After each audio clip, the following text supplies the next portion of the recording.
Nama saya Datu, NIM saya 063 16144. Di sini saya akan menjelaskan tentang peta kendali variabel. Peta kendali variabel ini ada peta kendali dibagi menjadi dua, yaitu pengukuran variabel, perhitungan atribut. Pengukuran variabel dibagi menjadi tiga, yaitu rata-rata rentang, rata-rata sigma, dan ada data normal, data non normal. Terus perhitungan atribut itu dibagi menjadi dua, yaitu perhitungan satuan, perhitungan kejadian. Perhitungan satuan itu ada n tetap dan n variasi. Kalau n tetap itu grafik NP, kalau n variasi itu grafik P.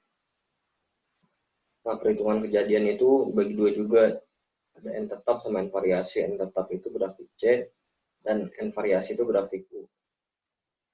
Peta kendali atau control chart, metode statistik untuk menggambarkan adanya variasi atau penyimpangan dari mutu, kualitas hasil produksi yang diinginkan. Dengan peta kendali dapat dibuat batas-batas di mana hasil produksi menyimpang dari ketentuan. Dapat diawasi dengan mudah apakah proses dalam kondisi stabil atau tidak. Bila terjadi banyak variasi atau penyimpangan suatu produk, dapat segera menentukan keputusan apa yang harus diambil. Ini adalah contoh control chart.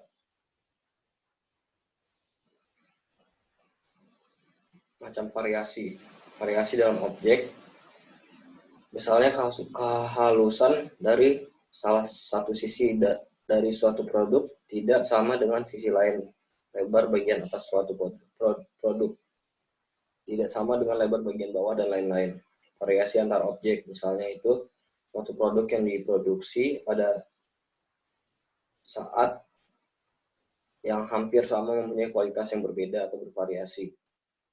Terus variasi yang ditimbulkan oleh perbedaan waktu produksi, misalnya produksi pagi hari berbeda hasil produksi siang hari.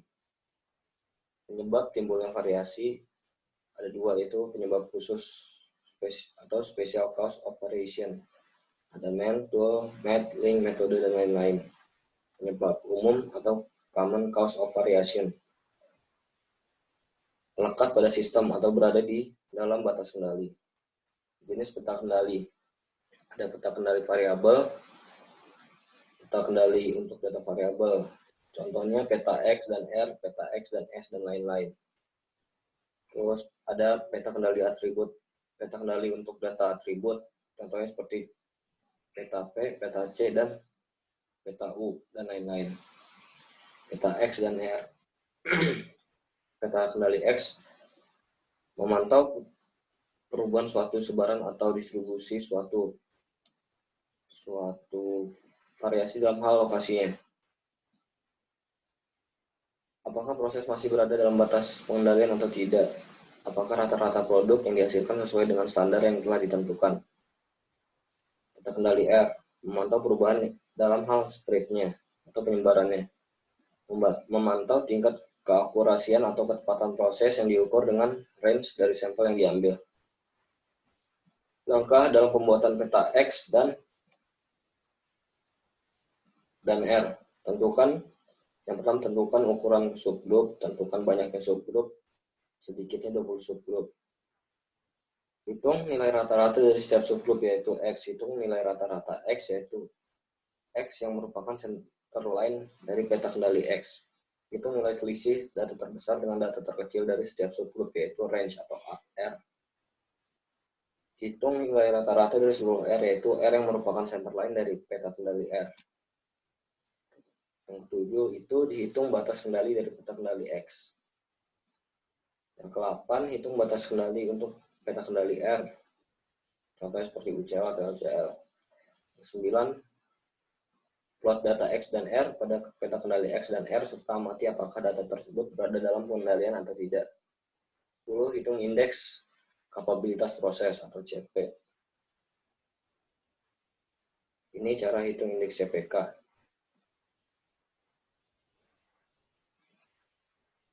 Kriteria penilaian. Jika CPK sama dengan CP, maka proses terjadi di tengah. Jika CPK sama dengan 1, maka proses menghasilkan produk yang sesuai dengan spesifikasi. Jika CPK kurang dari 1, maka proses menghasilkan produk yang tidak sesuai dengan spesifikasi. Kondisi idealnya yaitu CP lebih besar daripada 1,33 dan CP sama dengan CPK. Ini contoh kasusnya. PT XYZ adalah suatu perusahaan pembuatan suatu produk industri. Ditetapkan spesifikasi adalah 2,40 kurang lebih 0,005 mm untuk mengetahui kemampuan proses pengendalian suatu bagian pengendalian PT XYZ melakukan pengukuran terhadap 20 sampel masing-masing berukuran 5 unit atau N sama dengan 5. Ini contoh sampelnya dan hasil pengukurannya. Ini perhitungan sampel, perhitungannya rata-rata dan range-nya.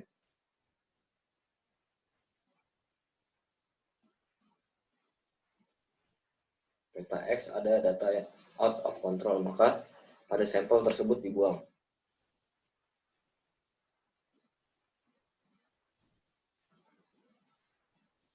Jawabannya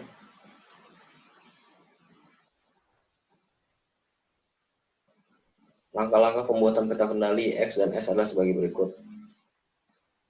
Tentukan ukuran contoh atau subgroup. Kumpulkan banyaknya subgroup, sedikitnya 20-25 subgroup. Itu nilai rata-rata setiap subgroup yaitu X. Itu nilai rata-rata dari seluruh X, yaitu X yang merupakan garis tengah atau center line dari peta kendali X. 5. Hitung simpangan baku dari setiap subgroup yaitu S. Hitung rata-rata dari seluruh S, yaitu S yang merupakan garis tengah dari peta kendali S. 7. Hitung batas kendali peta kendali X. 8. Hitung batas kendali untuk peta kendali S. 9. Plot X dan S pada peta kendali X dan S, serta amati apakah data tersebut berada dalam pengendalian atau di luar pengendalian.